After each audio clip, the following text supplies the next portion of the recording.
So, Now, how are you going to get in your chair without going in front? I'm going to go this way. Okay. So, Are we going? yep, this is the story of your life. So, I'll let you tell me about your childhood. Tell me about my childhood. You like? Where were you born? I was born in Kokomo, Indiana. Saturday afternoon, January 5th, 1924. My mother said it was a very cold winter day. Yeah. And we lived there for a few months and moved to Anderson, Indiana. And we lived there a few months and moved to Huntsville. And we lived there a few months and moved out onto a farm. We were there a few years. My first and second year in school. And we're making an adjustment here, folks. All right. Yeah, keep talking to the camera. Okay, that's all right. I'll just add a little show behind you there. No, I just thought it was a little distracting. Is that better? Yeah. I'm about 6 years old now. So what do you remember from, what are some of your earlier memories? I was thinking earlier today, the first fear that I remember was when I must have been about 3 years old or 4. My mother sent me out to the barn to collect some eggs, chicken eggs. And if you know the sound that pigeons make, they were making that sound in this big old barn that was almost dark, and it scared me. I still remember that. So you lived on a farm? Yes. We And moved there when I was like 4 and lived there till I was about 7 or 8, and then moved into the town of Pendleton, population 1,500. On the farm, I remember getting stuck in the mud one day when I must have been just before first grade. We didn't have kindergarten then because I was the only one home. It had a big rain. I was playing out in the barn lot in my boots, and I got stuck in the mud, and I was screaming and crying. My mother came out, and she had a little board. She'd pick it up, set up there, and take a couple steps, and step off on something, and pick it up, and take some more steps, and pulled me up out of my boots, and she pulled the boots out. So I played in the front yard after that. But then there was an area under a swing that was bereft of grass. I got stuck again in the mud. But a farmer was going by and he pulled me out. I didn't have to call my mother. I remember one time in front of the kitchen window was a lane and a water tank out there, and there was a hole in the fence, and in the wintertime it would freeze over. And my mother let me go out there with a hammer to break the ice, and there's a bull coming down the lane. a bull? A bull. And he was a big old bull. But he was just walking, and I was, I guess, old enough to perceive that there was no harm. So I was watching him, and my mother started screaming. And just at the last minute, I dived through the hole in the fence.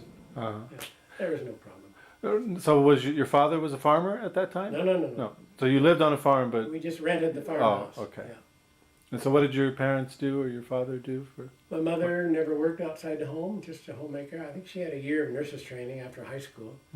My father went no further than 8th grade in school, but he was a salesman, insurance, as I recall. Yeah, he was a first level manager. He had a few people working under him. And he did that for many, many years, but that was his career. Now, how about your grandparents? Were they alive? I knew only one. My mother's mother was,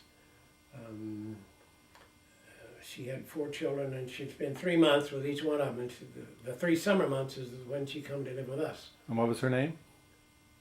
Grandmother. I don't remember her name. You really? I remember that I teased her. I used to sneak up behind her and scare her, and she would call me a little shit ass, and my mother would get mad at both of us, me for doing it and her mother for using that language. Right. I remember that. Now your mother's name was Nellie Eads? E-A-D-E-S, that's right. E-A-D-S. E-A-D-E-S. D-E-S, okay. She claims that there's some connection with the Eads Bridge over the Mississippi at St. Louis. I think she used to claim that it was her uncle that designed it. I'm not sure that Eads was a designer, but there was some Eads, the Eads name was something involved in construction, I remember. Right. So So you said you don't even remember your grandmother's Well, or any other grandparents? Anything more you remember about No, hearing that's about not- your grandparents? none of the rest of them were alive when I was born. Okay. My mother's father was not there, and my father's parents they're all deceased by the Right. time I was born. So she's the only one I knew, and she died when I was 12. But do you remember hearing about like where were they from? Were they from Indiana? Father was from Indianapolis, Mhm. and my mother was from near Marion, Indiana, Mhm. which is north of where we were a little bit. But native Hoosiers, I guess. Right. And then your father's name was Lewis Smith? Lewis Edward, Lewis Edward Smith. known as L.E. He was called L.E. by the people that worked with him. I guess when I was in the military service, there were many Smiths, and we became known as by our initial. I was R.L.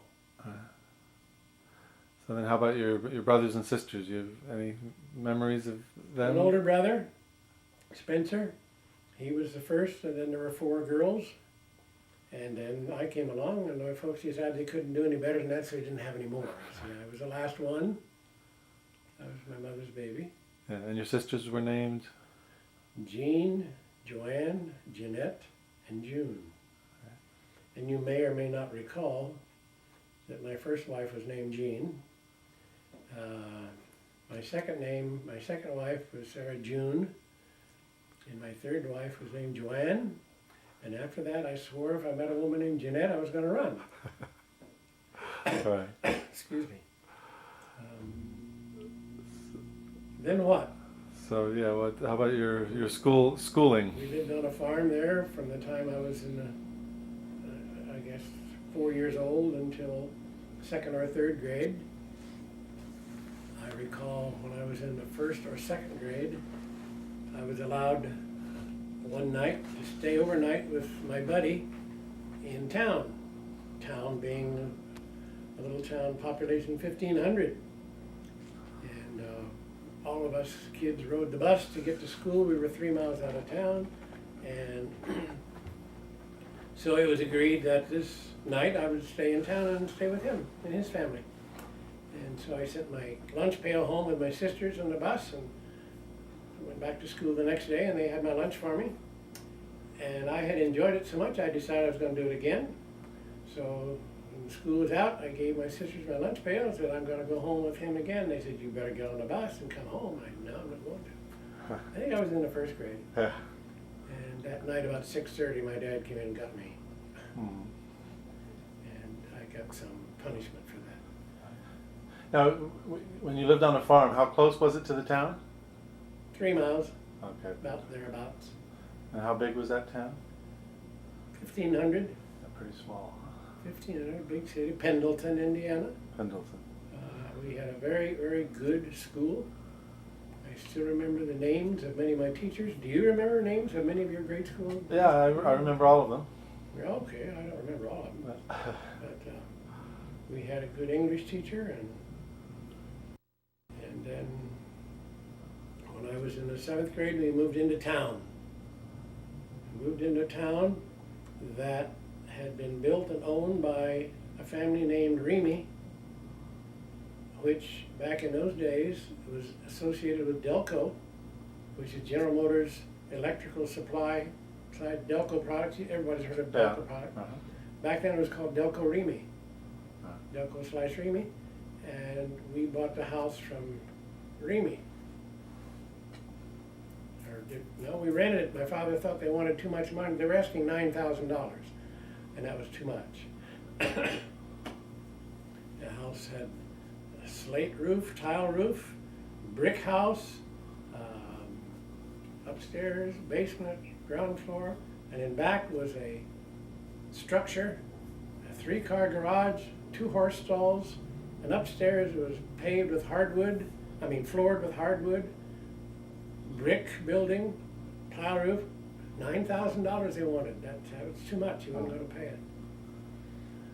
So we just rented, and then a few years later we moved on the other side of town when I was a freshman, I guess, in high school. Do you remember what kind of car your family? You had a car? Yes. Then? What kind of car was it? I remember for a time in that house, that had room for 3 cars in the garage, just during the Depression. Right.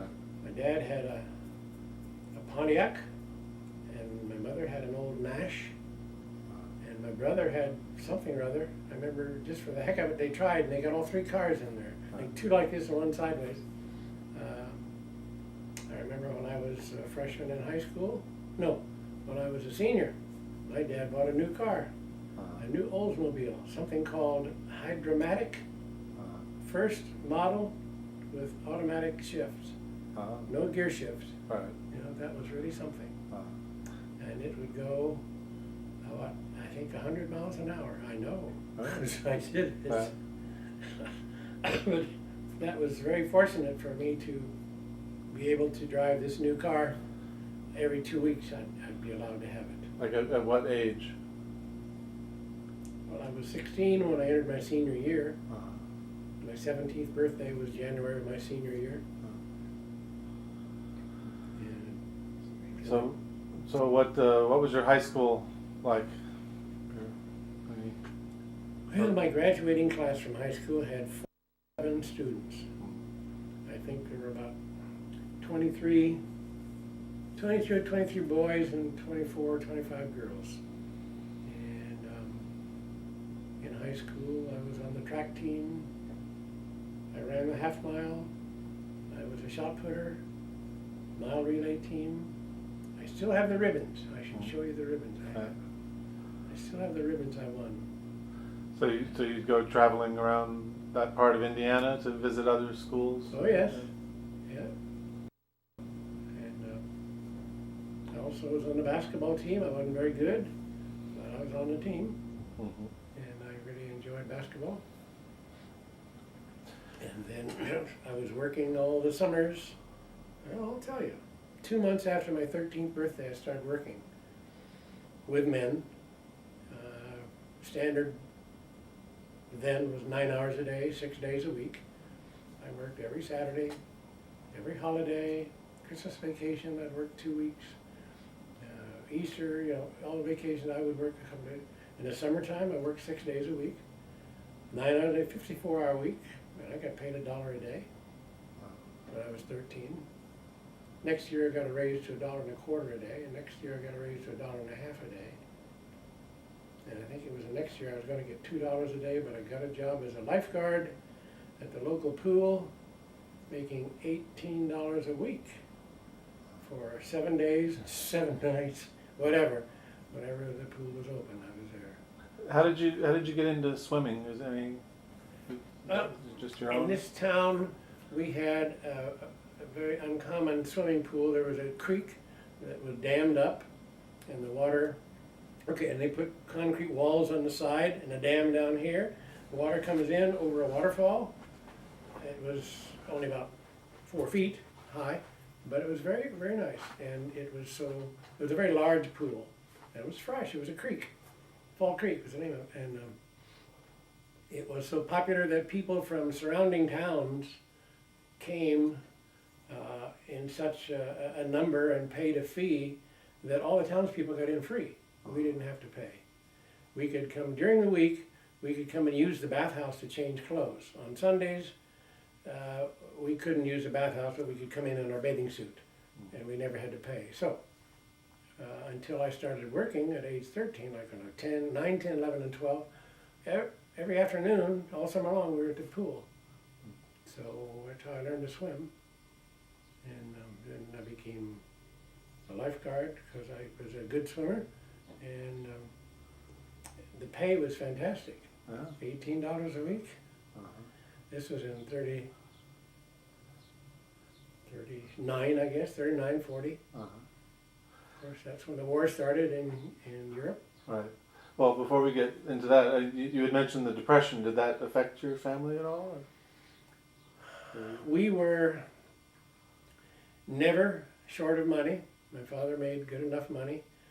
We were not wealthy, but he made enough that, I say, we moved into this house we moved into, and it must have been, well, if I was 6 or 7, I would have been 30 or 31. And I remember it had glass doorknobs inside in the bedroom doors, and some of Some of the doors inside were like cherry wood, beautiful red. So we had a nice house, a nice house. We weren't wealthy, but we weren't poor. Never were poor. Never went hungry. We were very fortunate in that respect. So the depression did not affect us directly. You know. Did you travel at all during your childhood? Remember going anywhere? Chicago or? Chicago, I remember a few trips up into Michigan in the summertime. Sometimes we'd go up there for a few days or maybe weekdays. I remember, which was always a thrill. I remember going swimming in Lake Michigan. Okay, when I was 13, can you shut that off a minute? That's right. That's right. I just had a little problem. Oh, okay. When I was 13, the very first Boy Scout Jamboree was held. This was 1937. I was 13. And I wanted to go. I was a Boy Scout. But the cost, it was a 2-week trip, train to Washington, 2 weeks there, a train back, all through it cost $50. So I was able to borrow the $50, and since I was working, making $1 a day, $6 a week, $5 a week went to pay that back, and I got $1 a week to put in my pocket. But yes, I went to that Boy Scout Jamboree in Washington, D.C., 1937. And of course, they have them every year now, I guess. I didn't know they have international jamborees, but this was just national, just for Americans. But it was the first. Very exciting. I still remember it. Still have some snapshots that I took there. Yep. Remember I climbed up the Washington Monument twice. Walking, up the steps. Do you know how high it is? No. 555 feet. Yeah. Oh, okay. That was fun. Oh. But not much traveling otherwise. Okay. Until I graduated from high school, went a year to Purdue. Then I started traveling. You said you went 1 year to Purdue? 1 year to Purdue. I was working as a lifeguard after my senior year, not knowing what I was going to do, but my mother was pushing for me to go to college, and I didn't much care. The war was on, everybody knew they were, this was in 1941, in June the 1st that I graduated, and of course, Pearl Harbor was December 7th, 1941, so the war hadn't started yet. But I guess we knew it was coming. So at the time of Pearl Harbor, I was 17 and a college freshman at Purdue. I didn't do well at all there. Did you know that, David? I didn't do well there. I was firing the furnace of the old lady lived next door. I was taking care of her furnace. I'd have to go over morning and evening and 2 or 3 times a day to shovel coal in and clean the ashes, etc. I was working as a waiter in a coffee shop a little bit, and I worked at a flower shop across the street. I had too much work. I didn't get my studying done, and I didn't do well at all in school. So then after that year, I wanted to become a pilot in the Naval Air Corps. And I don't remember the details. I think... What month did you join? Was that after Pearl Harbor that you joined then? No.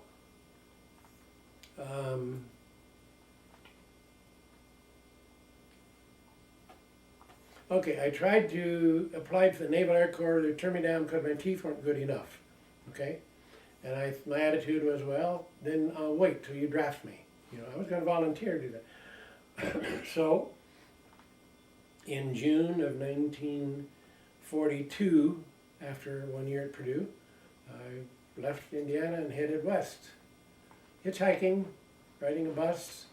Remember, I left home with $90. And my dear mother, how did she feel? I was 18 years old. And I just left because I was actually headed for Flagstaff, Arizona. I wanted to go to work as a lumberjack and make a man out of myself. Because the man that I'd worked with there in Indiana he knew something about Arizona.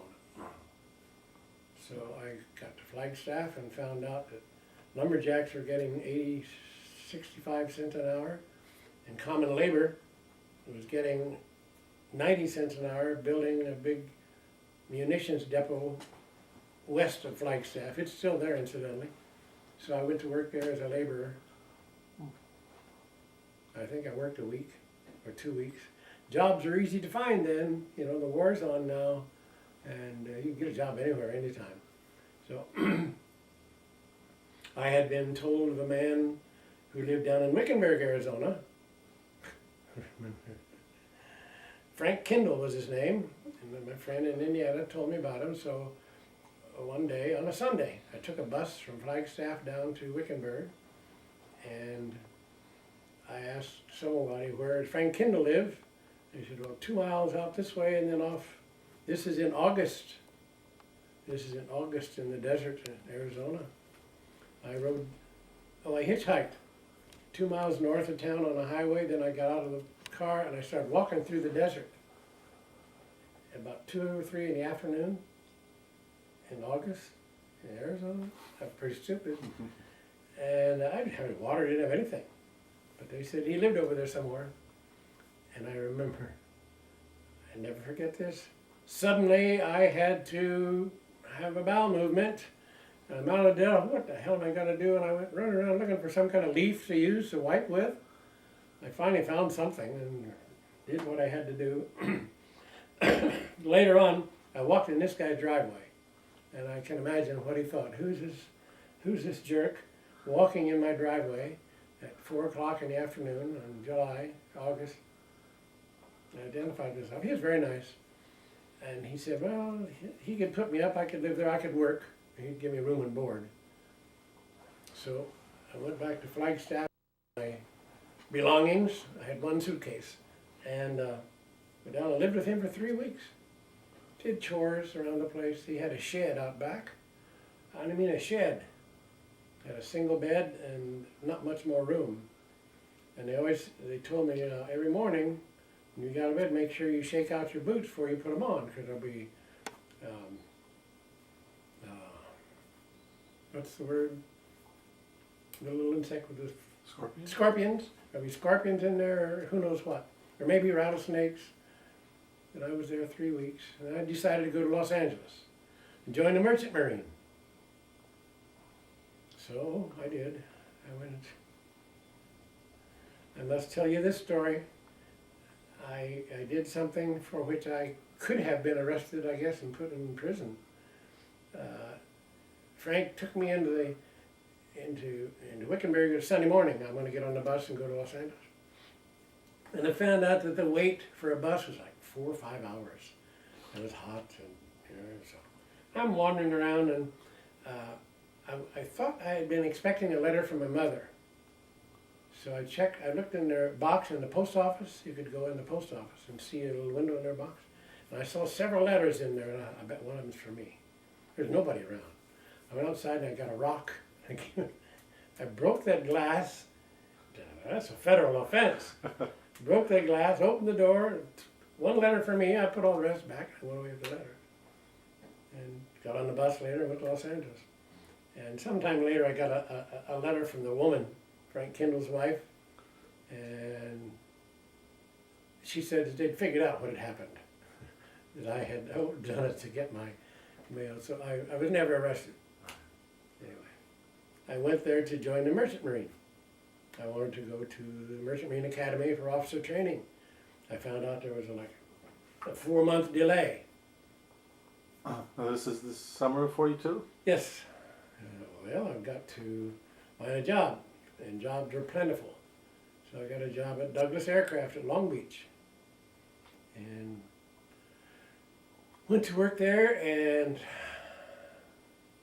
met your wife, met your mother, and you know the rest.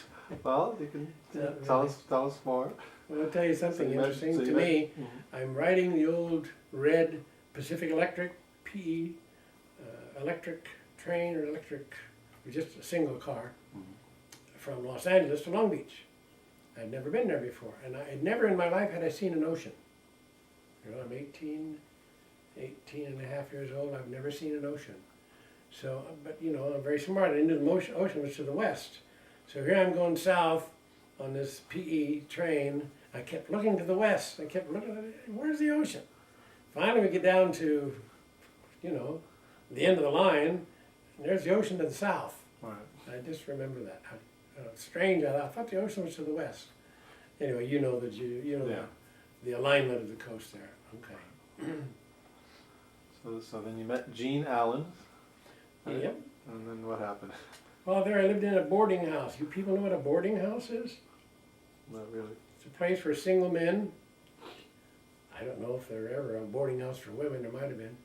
But single men could have a room. There's a bathroom down the hall. And the old woman who ran the place would serve breakfast and dinner and pack a lunch for us to go to work.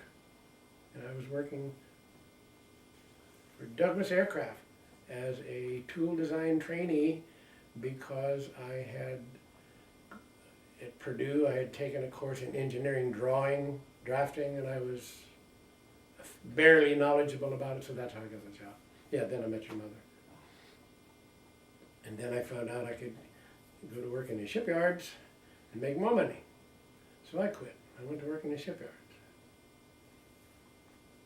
And one day, two of the men who lived in the boarding house said they were painters in the shipyards. And they were going up to Utah where you could make $100 a week. Of course, you're working 60 hours a week maybe, but it was a lot of money. He said, well, why don't you come along? I said, well, I just go to the painters union, tell them you're a painter. They'll accept you and pay the fee. So I did.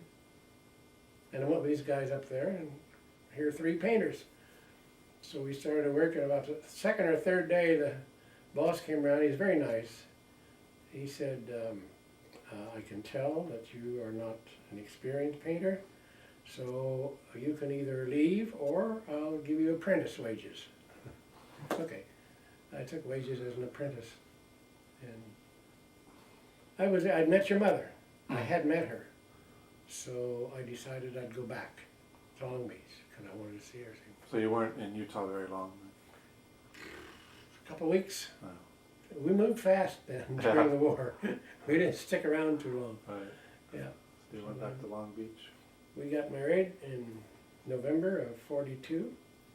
Had a little apartment at 32 Esperanza. Just about 2 blocks off the ocean. So what was that, impulsive, getting married? Yes, it was impulsive. I knew that my parents would not agree, and I was, let's see, did I have to be 21? I was 18. Anyway, I forged their signature on a approval or something, I don't remember. I forged his signature somewhere to get married. And somehow, like a couple of days after the marriage, your mother got pregnant, and she suffered from morning sickness. I shouldn't laugh, but I remember when I was working day shift, I'd come home 4:30 or 5 in the afternoon. She'd see me coming down the street and she'd get sick. Did she ever tell you that? No. Yeah, she would. Not only have morning sickness, but see me coming, she'd go in the bathroom. But anyway, we lived through that. And then in March or April, I guess I'd received my 1A classification by the draft, which meant I was going to get drafted soon. So we went back to Indiana, where the draft board was that I had signed up with. And we stayed a week or two. And how did you get back? Train. Yeah. We stayed a week or so, at least several days, with your mother's parents in Illinois. How I met them, because I didn't know them, of course. And then we went to Indiana and stayed with my parents for a while. And, I want to tell you this. While I was in Kewanee, Illinois, at your mother's home, we saw in the paper, I noticed that Saturday morning at 9 o'clock there would be a test given by the Army for aviation cadet training. I thought, boy, that's just what I want. So I went to take the test, and I saw a sign on the door that said, if you have received your 1A classification, you're not eligible to take this. I had received my 1A classification. But I didn't say anything to anybody. I just went ahead and took the test. Why would you not be eligible?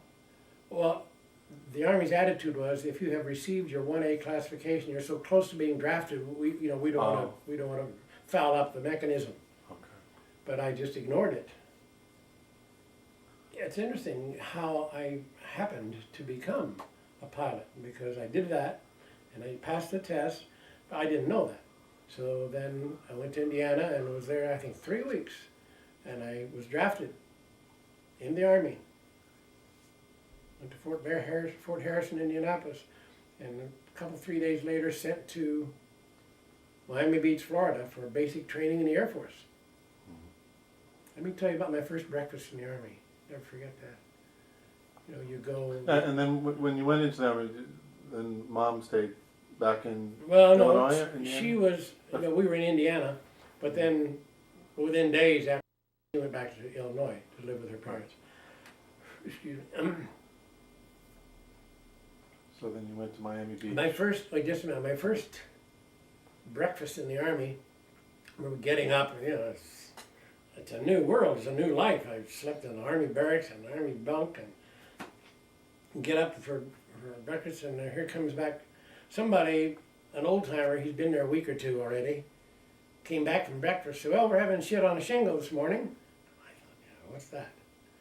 And you know what that is? It's very good. Creamed hamburger on toast, commonly called shit on a shingle. That's what breakfast was. You know, unlike so many people, I never did find Army food so bad. I don't mean to insult my mother, because she was a good cook, but I didn't think it was so bad. Anyway, I'm in basic training in Miami Beach, and suddenly I get notified that I had passed the test for aviation cadet. So they took me out of there and sent me into a program called an aviation student that was just before being a cadet. Am I taking too long?